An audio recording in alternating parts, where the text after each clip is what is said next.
So this panel discussion today, we're going to be talking about the new playbook for audience ownership. And as a reminder, I'm Jen Lear from ArcXP. I think you folks know me by now.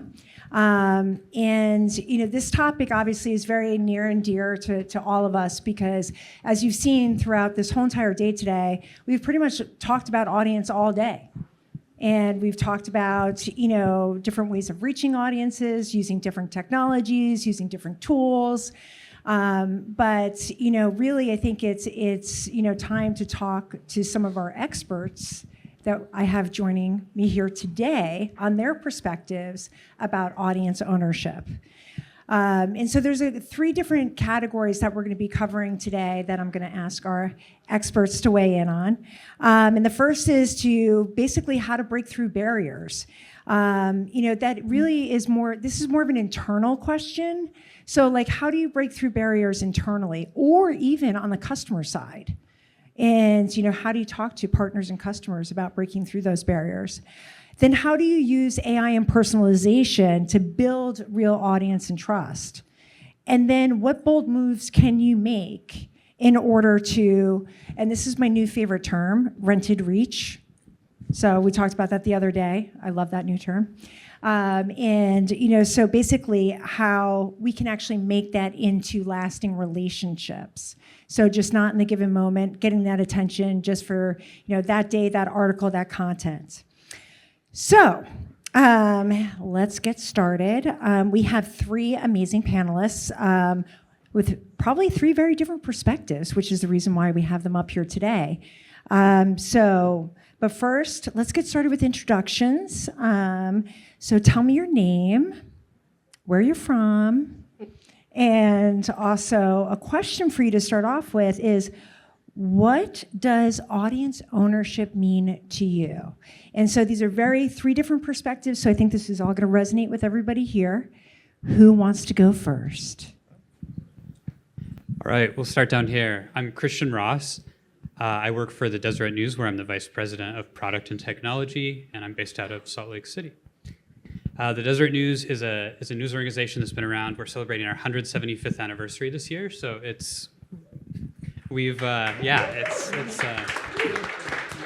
no pressure on us as we figure out how to chart the next 175 years. A little stressful sometimes. As we think about the audience, though, that will be the foundation of any future growth that happens at our organization, we like to say our main objective for a couple of years now has been to build a fiercely loyal audience. And we see, so it's less, we don't use the word ownership per se ourselves. We talk about building loyalty and building loyalty to the degree where our readers will like us enough that they'll share us with other people. They'll evangelize, if you will, this publication that they really enjoy, that they find value in. And that's one of the ways that we'll find growth over time and stability in all the technology turmoil that we see today. Hi, my name is Amy Choi. I am the co-founder and editorial director of the Mashup Americans. It is an independent media company and creative studio that all of our work kind of grapples with the question of what does it mean to be American today. We produce premium audio, video, and digital content, both original and also for partners and clients like HBO, Netflix, brands like Peloton, et cetera. And I would say that the short answer for our sense of ownership is email. We only consider owned audience to be that which we can touch directly ourselves with zero mediators. So we don't consider social. That can be part of our reach, but we don't consider that our audience. And I think the longer question is, or the longer answer that I have is that I don't believe in audience ownership. I believe that for us, we are building community. And so it's an investment from anybody who is interested in these stories and the way that we tell stories, that they also participate in the work. So we believe in building community. We don't really believe in owning an audience. I like that. That's cool. I haven't heard that before. Hi, everyone. Craig Elimeliah. I'm the Chief Creative Officer of Code and Theory. Code and Theory is a digital agency. We're headquartered in New York City. We've transformed over 200 newsrooms. We build experiences, campaigns, whatnot for a multitude of different brands. And we're really focused right now on thinking about this idea of ownership, audiences through the lens of experience. And I think that, while I like the idea of both of you saying like not owning your audience, I do think like it's, when you're building something for someone, you have to think about like, what is this sort of container and what is this house that you're going to invite them into? And, today with AI, I think that we're looking at a level of personalization that's unprecedented. We've been talking about personalization for 30 years now and literally haven't gotten past like, hey, Joe. It's just like everyone thinks like you write someone's name in something that's like personalized. And we're really thinking about, content as data and thinking about those containers as sort of fluid sort of receptacles in which we can allow our end users to create their own experiences. So when we think about owning the audience, we're thinking about co-creation. How do we co-create with them so that we can create a sort of an experience in which they can bring themselves into and choose to sort of, consume content on their terms? It can be audio, it can be video, it can be multimodal, whatever that may be.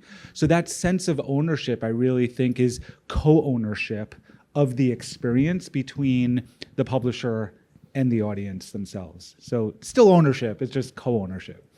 We're getting so many new terms up here today. So remember that one. We'll add that to co-ownership. So now, from when you're thinking about, kind of some of the barriers that, we face, and, you three all probably have different perspectives on the barriers that you might have.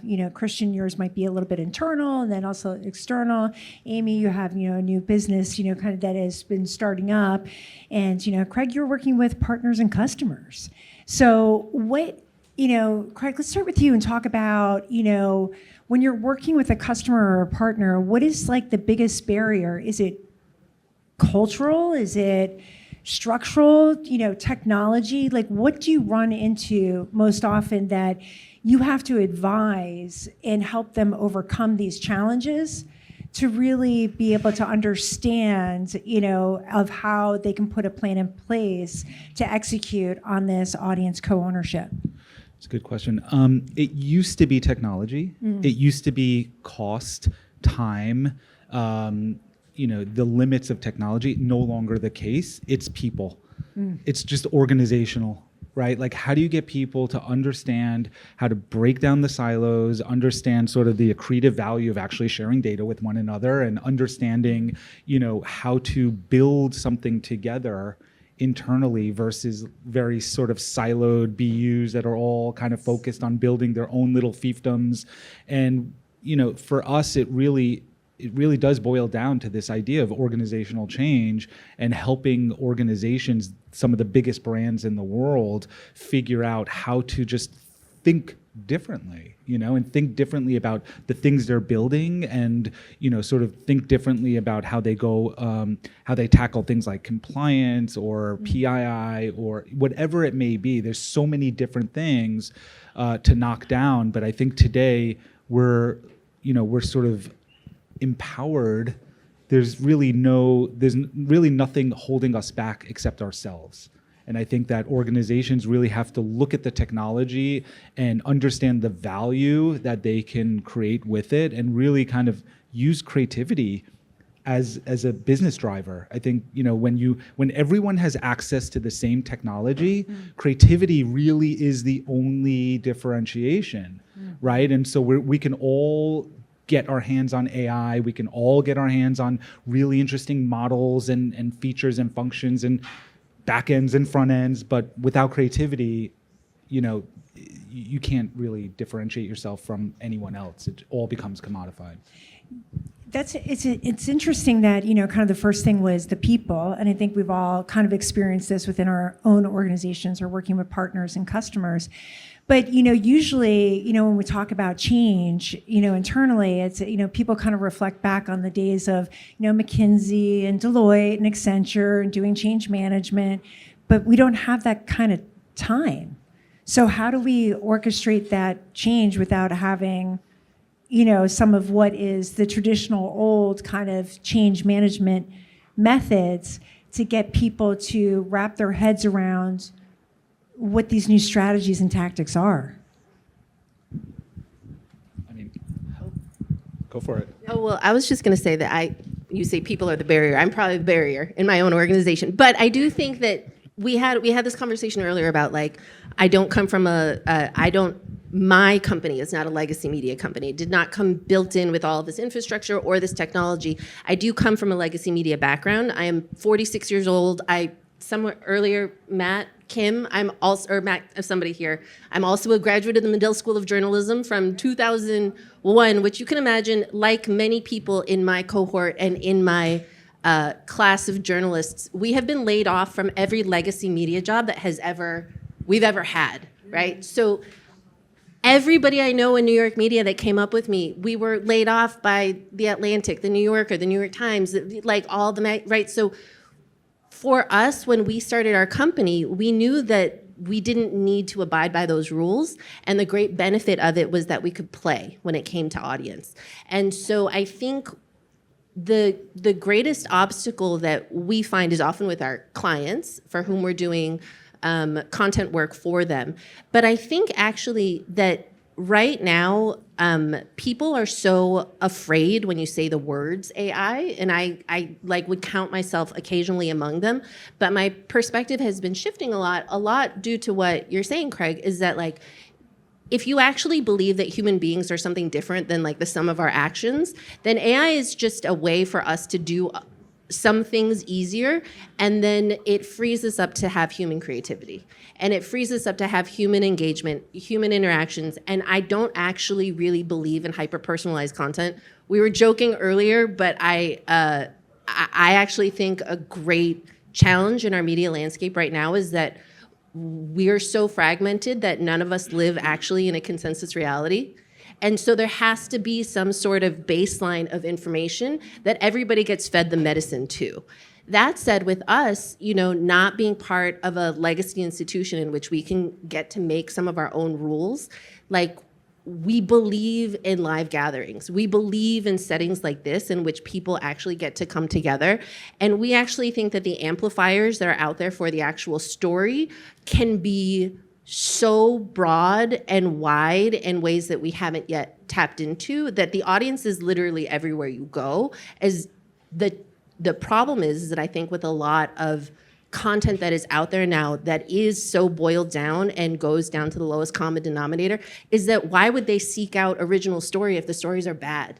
So we really, really hyper focus on like making the material as good and real and as interesting as possible, and then making gatherings around it.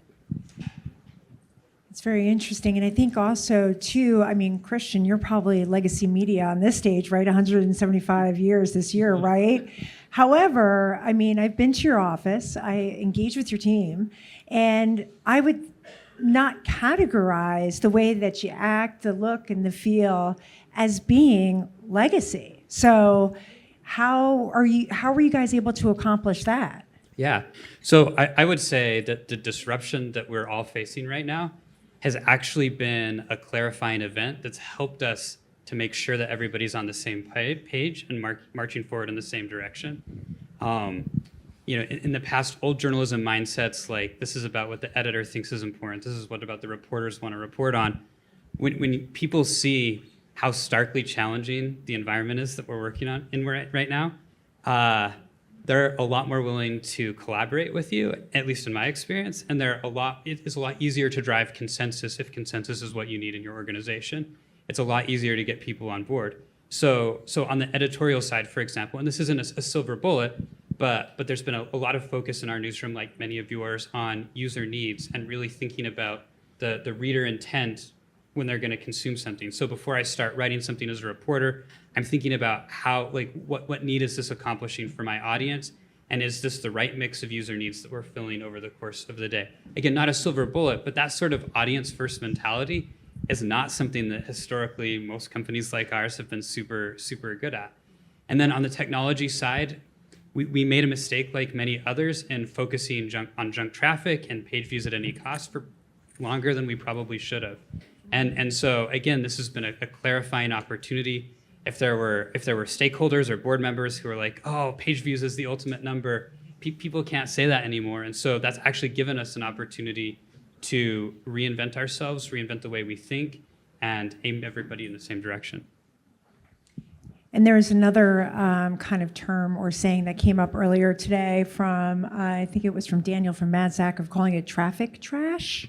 So that's a new one that's going to go into the arsenal when we're talking about that. We're talking about traffic and audience.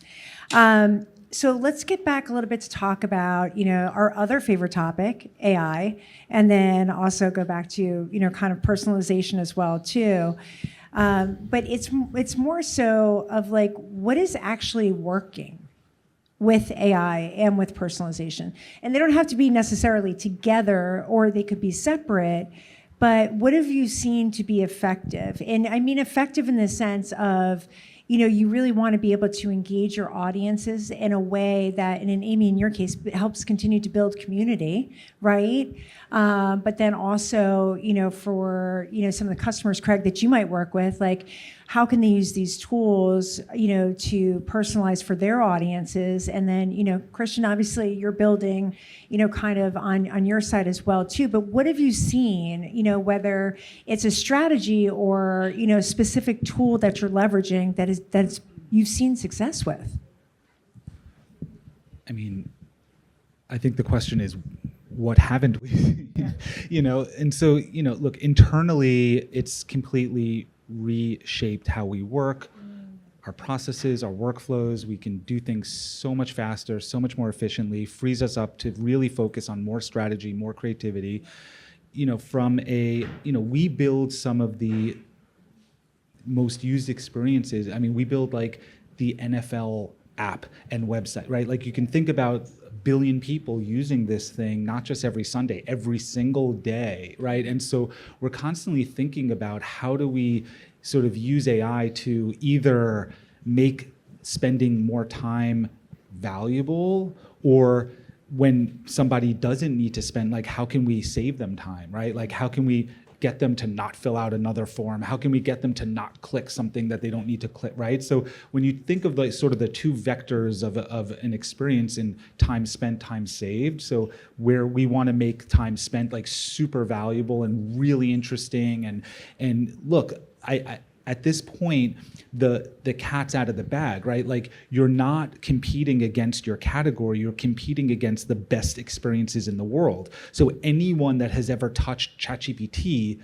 like that's their expectation. Like whatever else they use after that is going to be, if it's not hitting that bar and it's not as magical, as fast, as personalized, it kind of sucks, right? And so I think we really have to ask ourselves, what are some of the best experiences out there that people are kind of starting to benchmark as the expectation of what AI is and what it can do for them, and the role it plays in their lives. And then you look at your own company and your own experiences and your own content, and you kind of ask yourself, where's the gap? And how can I fill that gap? Does it have to be like that? Or is there an opportunity for me to do something different, right? So I do believe that when there is a gap between an expectation and an experience, yes, you need to close the gap, but it doesn't mean you have to close the gap with what you think is missing. It could be a new opportunity to, inject something into the world that is just so fresh and new and really sets you apart from your competition. So again, for us, AI is like transforming everything. There's nothing it's not transforming. And I think it's probably the most fun I've had in my entire career. Yeah, it's great. Can you give us an example of a good experience? Oh, yeah. Yeah. We recently, we worked with Real Clear to build out, we actually invented this. It's an AI tool for Real Clear called Context Lens. And the idea is that people usually go read a news article or see something, and it kind of triggers this rabbit hole effect. And so we were asking ourselves, how can we create the rabbit hole like right where the content lives, and give people a tool to like go as deep as they want to go or as broad as they want to go in the context of the content that they're consuming. So we just invented it, right? Like we just decided like this is the day and age where you can build things really fast, you can test them really fast, and we invented it and it went gangbusters, right? Like people just love the idea of using AI to be able to, augment their consumption experience. And we, for us, the best prompt is behavior. We look at what people are doing. We look at how they're behaving, and then you start to think to yourself, how can we wrap that behavior with a tool that enhances that behavior or brings more value to the experience based on what we're observing, right? So we looked at what people were doing and we started to see where the traffic was going. We're like, wait a minute, we could build a tool to keep them here and to allow them to kind of go as deep as they want to go into the content using AI. So I think a good example of how we're using AI in a lot of different things is we're inversing it into rather than using it as a tool just for building, we're actually inversing it so that, to my earlier point, we can create that co-ownership with the audience. So they feel like they're actually owning that experience along with us, and in many ways shaping it so that we're learning how to make those experiences better based on inversing those tools and giving them the sort of the agency to create that experience for themselves. Yeah. That's so interesting. And Amy, from your perspective on the community side, what can you give us an example of what a good experience means to you and looks like? Yeah, I think, when it comes to using the tools at hand, something that we are experimenting with is, and that is very relevant to our audience, which is multilingual, multicultural, and kind of hoping to be inclusive of the broad expanse of Americans, is translation. So we have published, for example, a few years ago, we did an audio fiction that was a 12-part series. It was primarily in English, but it was also had scattered bits of Korean and Spanish in it. It was a mashup telenovela K-drama. So it was so much fun, and we found actually that we were charting really high in Seoul, like in Korea, on these charts in Spanish language and Korean language pockets. And so, we worked on human translation, but now this is the sort of thing where we can, with a lot of ease and pretty decent accuracy, we would never put anything out that hadn't been touched by humans. But this is now an experience that we can offer to people, which is original work, original content that we believe moves the conversation on what it means to be American today, but that we can, with our minuscule team, expand the reach of that exponentially using AI. But otherwise, I would say for us, we could also consider how we work to be part of our mission. And so internally, we find that using a language model as like a generator. If somebody's just stuck on something, they can pop something in. Or if we want to work with some of our creative directors or designers, we can say, it's essentially like one of us creating a Pinterest board, but now we can be like, this setting and with the mic and it feels British or whatever the thing is. And then we can pass that off to our designer or our creative director, who then uses that as not even a base, but just like a vision board, right? Like something really easy. What we did find in a recent pitch, and this is something that always concerns me as somebody who makes content, is that we knew that what was eventually put out into the world, and it was not us, it was the competitor, but they used the same prompt, except that was actually what they did. There was no additional layer of that designer or that production company taking the AI prompt and then actually using it to fuel their own creativity. That was then what was put out into the world, and that's the kind of thing that I feel like degrades the experience. Is that called slop? It's called slop, except it was put out by a premium content provider for a tentpole product, and it was horrifying to me. A lot of premium content providers are making slop. So let's not. Okay, so what is the definition of slop here for the rest of the group who might not have heard this term? I think you can. I'm using it broadly as anything that has not necessarily not been touched by human creativity.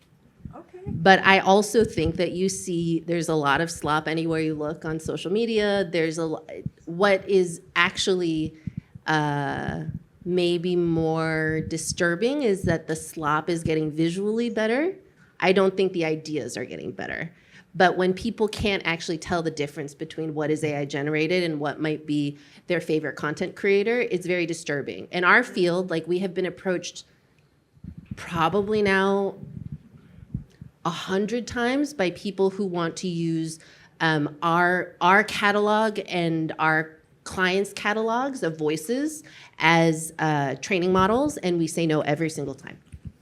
Because it's the whole point for us is to create human connection and conversation. I'm learning so many new things up on the stage today. Christian, give us an example of a good experience that you've encountered from an audience engagement or engaging with your community. Yeah. We've been probably too slow and too cautious with our customer-facing products at building AI-driven personalized features. And that will absolutely change in 2026. A year from now, you can ask me how successful that's been as we roll some things out. But we've had behind the scenes, like you said, Craig, everything's changed. AI has changed everything, and we're actually taking some of the lessons we've learned from. You have a newsroom that has really young reporters, and really, there's people who've worked for the Deseret News for 30 or 40 years. And I would say we have pretty broad and pervasive use in really positive ways of AI tools we've created or tools that we've bought. There's all sorts of things we've done to help encourage that culture and to help people understand that we're solving problems. We're not using technology for the sake of using technology. But yeah, there's no corner of the company that hasn't changed. And so looking at, we've asked ourselves, our product team has asked ourselves, what have we learned from helping somebody who's worked for 40 years realize that AI can actually play a super constructive, positive role in their output, what they generate, combined with their experience, and how are we going to do that with customer-facing products? So making we all have queues of news on our website, for example. They're not super engaging, and most of us probably don't see a ton of engagement on those lists of stories that we have. So one of the things we're looking at is, how do we make them interesting? We're not going to try to out Instagram, but are there things we can learn from our experience internally as we look at others to make those cues of information more interesting? And then are there ways we can personalize that don't involve us forsaking or setting aside our editorial lens and voice? So you said we all need a common frame of reference, right? We think that too, and the Deseret News will bring you a frame of reference from the Intermountain West that's going to be super different than what you get from New York City, for example.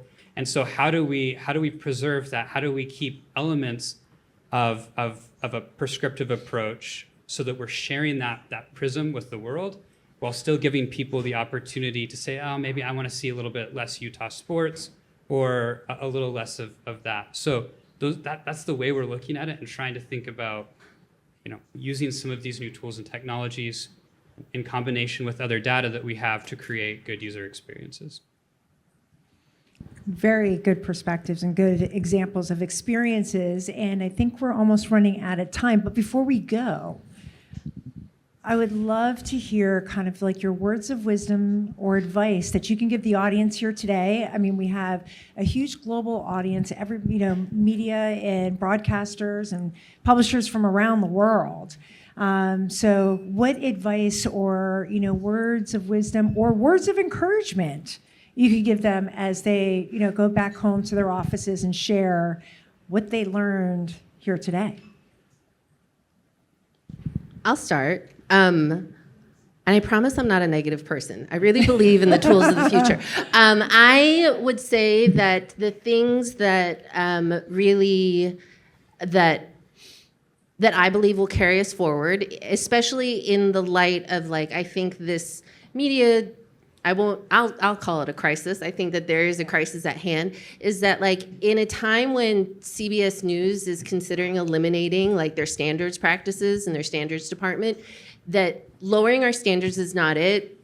Accommodating the lowest common denominator is not it, is that if you can actually stay true to the stories that are the most significant to you and actually realize that what is going to distinguish every single one of us as storytellers and journalists is the human element that comes into it, then all of the technology can boost that and help us be more human together.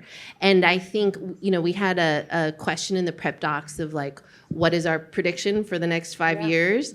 And mine is that I think that social media, as it becomes filled with more slop and as it becomes filled with just more influencer marketing, that even though more and more people are reaching for social media and still get their news from there, that it will become increasingly meaningless.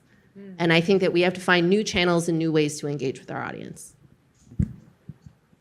Yeah, in a similar vein, the one thing we talk about a lot in our office is that, it's always been this way, but we think it will be more this way in the future. Trust is the currency of the future.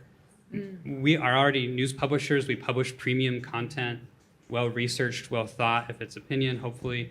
But yeah, that's what sets us apart. And so I don't know exactly how the world's going to evolve over the next 5 years. I don't know what agents are going to do to news, for example, or other forms of assistance. But we think about it. We want to create a relationship with our audience, a fiercely loyal audience, where they trust us enough that no matter what the landscape looks like or however they're consuming us in whatever liquid form, they trust us and they want us to help them break through the slop, break through the noise, and help them understand what's happening in the world and how they need to think about it for themselves and their families. So trust really, I think, is the most. We need to embrace technology. We need to go all out, but we have to do it in a way that doesn't erode trust. I have something very similar to what you just said, Christian. Yes, and even further than trust, and I think trust is that important thing to build with your human audience, but even more so, the idea of credibility.